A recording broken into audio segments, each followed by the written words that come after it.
그래서 유사시 한복들을 완전히 초토화시킬 수 있도록 그 이사단에 있는 그 화력 계획을 했습니다. 예. 북한에 대한 견해를 묻는 질문도 나왔습니다. 우리 안보를 이어가는 적이 누구라고 생각하세요? 이제 북한이라고 생각합니다. 그렇죠. 북한에 대한 의원들의 질의에 이 사령관은 소신 발언을 이어갔습니다. 지금까지 북한 지도자들이 가져온 행태를 볼 때, 그 신뢰란 부분에 대해서는 뭐 여러 가지. 지금도 소신이죠. 예, 그렇습니다.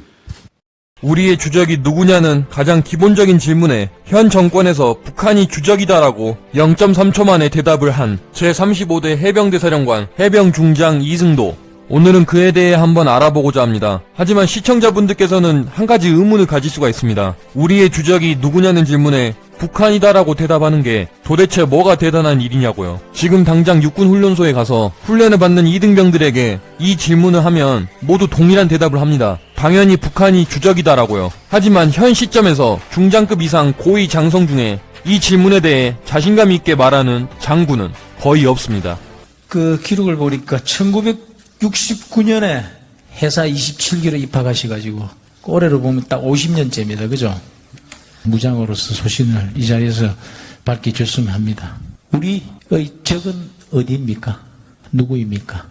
제가 계속 말씀드렸다시피 명쾌하게 그냥 짤막하게 북한은 우리의 적입니까? 아닙니까? 그걸 답변 한번 해주시죠. 우리 영토와 영해와 영공을 침범하거나 우리 국민의 생명과 재산을 위협하는 세력은 모두 적입니다. 그 북한이 적입니까? 적이 그런 행동을 한다면 적이 될 수 있습니다. 북한이 적이 될 수가 있습니까? 예. 적이 안 될 수도 있고. 6.25 전쟁은 김일성과 노동당 일당이 벌인 전쟁 범죄다. 저는 그렇게 생각하고 있어요. 어떻게 생각해요? 전쟁 범죄입니까? 아닙니까? 6.25가. 뭐 어떤 의미로 말씀을 하시는 겁니까? 6.25가 우리 민족에 대한 전쟁 범죄냐 아니냐에 대한 인식에 대한. 예, 뭐 북한이 남침을 해서 김일성과 이등병도 바로 대답할 수 있는 가장 기본적인 질문에 왜 국방부 장관들이 망설이며 대답을 할까요? 이건 바로 정치적인 이유 때문입니다. 이 부분은 영상 후반부에 제가 더 자세히 설명을 드리도록 하겠습니다. 이승도 해병대 사령관은 강원도 홍천군 출신으로 1986년에 해군사관학교 40기로 인관했습니다. 그의 해사 동기로는 부석종 현 해군 참모총장이 있고 이승도 사령관은 해병대 정책부서와 해병 연평부대장, 해병 제2사단장 등 정책과 작전 분야에서 대한민국 해병대의 최고 전문가로 손꼽히는 인물입니다. 하지만 앞의 영상에 나온 이승도 사령관의 북한에 대한 강경하고 단호한 입장은 어떤 하나의 사건에 의해 그 신념이 굳어지게 됩니다. 그 사건은 바로 2010년 11월 23일에 발생했던 연평도 포격전입니다. 북한은 한반도의 서해 5도 중 하나인 대한민국령 연평도를 11월 23일 오후 2시 34분부터 선전포고 없이 포격하기 시작했습니다.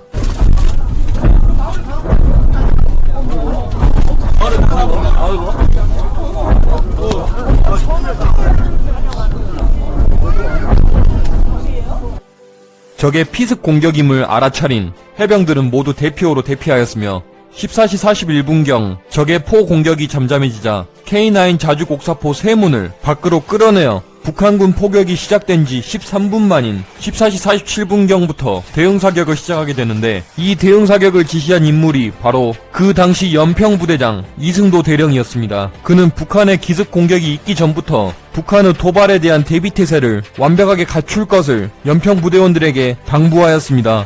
아침부터 부대장님이 명확한 지침은 있었습니다. 우리가 훈련을 하고 있기 때문에 그걸 빌미 삼아 도발할 수도 있다. 그렇기 때문에 거기에 대해서 대비태세를 철저히 갖춰라라는 지시가 있었습니다.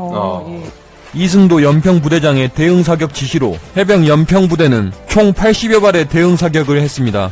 당시 북한군은 약 10명이 사망하고 30여 명이 부상을 당하는 등 아주 막대한 피해를 입었고 특히 북한 지휘부는 지레 겁을 먹고 남조선군이 우리의 방사포 위치를 정확히 찾아 타격한 것을 보면 전쟁이 나면 서울이 아닌 평양이 불바다가 될 것 같다라는 우려 섞인 목소리가 나왔습니다. 이를 통해 해병 연평부대의 북한에 대한 대응 포격은 상당히 성공적이었음을 알 수 있습니다. 하지만 해병 연평부대에 피해가 하나도 없었던 것은 아닙니다. 연평도 포격전 이후 한국군의 피해는 해병대원 2명 전사, 6명 중상, 10명 경상이며 그중 전사한 2명은 서정우 하사와 문광욱 일병으로 모두 북한군이 발사한 포탄의 파편에 맞아 전사했습니다. 이승도 사령관은 부하를 지키지 못한 것에 대한 죄책감을 평생 동안 가지게 됐고 북한에 대한 분노심도 마음속 깊이 자리잡게 되었습니다. 그로부터 약 9년이 지난 2019년 4월 12일 그는 해병대 사령관이 되었습니다. 보통 중장급 이상 고위 장성들, 특히 사령관급 이상 장성들은 이런 높은 직책을 맡았을 때 소극적으로 변하는 경우가 많습니다. 그 이유는 높은 직책일수록 해당 정권의 눈치를 잘 봐야 되고 해당 정권에 잘 보이게 된다면 군대에서 맡았던 보직보다 더 많은 권한과 권력을 가지고 있는 장관급 직책을 맡을 수 있습니다. 굳이 대장 전역이 아닌 그보다 더 낮은 계급으로 전역하더라도 가능성은 존재합니다. 하지만 이승도 해병대 사령관은 이러한 벼슬아치에 큰 관심이 없었습니다. 옷을 벗는 게 낫지 않겠습니까? 권력의 개가 되는 이 말입니다. 밖에 나가서 자유롭게 사는 게 얼마나 더 편합니까? 충성 많이 하십시오. 그리고 개처럼 사십시오. 주인을 위해서 평생 짖다가 결국엔 잡혀먹고 마는 개 말입니다. 그는 오로지 북한을 이기기 위한 목적으로 다른 사람의 눈치를 전혀 보지 않고 해병대를 지휘하게 됩니다. 해병대 사령관 시절 그의 소신과 신념을 보여주는 큰 사건이 2가지가 있었습니다. 첫 번째는 해병대 상륙 공격 헬기 구매 논란입니다. 간단하게 말하자면 해병대 상륙 작전에 추가적으로 필요한 공격 헬기를 국산인 마리논을 쓸 것인지 아니면 미 해병대가 쓰는 바이퍼를 쓸 것인지에 대한 논쟁이었습니다. 당시 정부 입장은 국산을 사용하면 비용 절감 효과도 있고 경제 발전에 큰 도움이 된다라는 입장이었습니다. 하지만 이승도 사령관은 마리논 무장형은 크고 느리고 바이퍼에 비해 기동성과 생존성이 떨어지기 때문에 국산인 마리논 무장형을 반대했습니다. 또한 그가 이러한 확고한 생각을 가지게 해준 비극적인 사건이 그 전에 벌어졌는데 그 사건은 바로 포항 마리논 추락사고입니다. 해병대 포항 비행장에서 헬기 한 대가 날아오릅니다. 이륙한 지 약 3초 만에 회전 날개가 떨어져 나가고 헬기는 그대로 곤두박질 칩니다.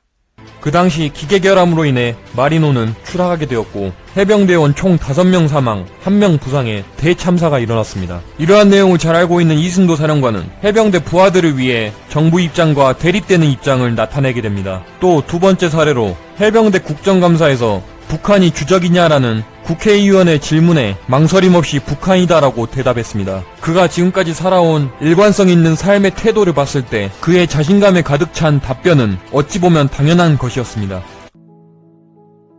강자한테는 굴복하지도 않고 아부떨지도 않고 불이익이 있을지라도 자신의 신념을 그대로 밀고 나가지만 약자에게는 한없이 약하며 그들이 처한 어려움과 곤경을 진심으로 공감하고 말로만 해결해주겠다라는 사탕 발린 말이 아닌 발벗고 나서서 직접 실행에 옮긴 제35대 해병대 사령관 이승도 중장. 그는 얼마 전 2021년 4월 13일에 해병대 지휘권을 해사 2년 후배인 김태성 중장에게 넘기고 명예롭게 전역했습니다. 그가 군생활 시절 보여줬던 투철한 군인 정신과 개인의 사리사욕을 채우기 위함이 아닌 해병대의 수장으로 보여줬던 해병대의 발전을 위한 솔선수범과 희생 정신은 그를 전설의 해병대 사령관으로 만들었습니다. 그는 군문을 떠났지만 현재 불확실한 안보 상황에 놓인 대한민국 군대에 그와 같은 인물이 더 필요한 것이 현재의 대한민국의 현실입니다. 오늘 영상 시청해주셔서 감사합니다.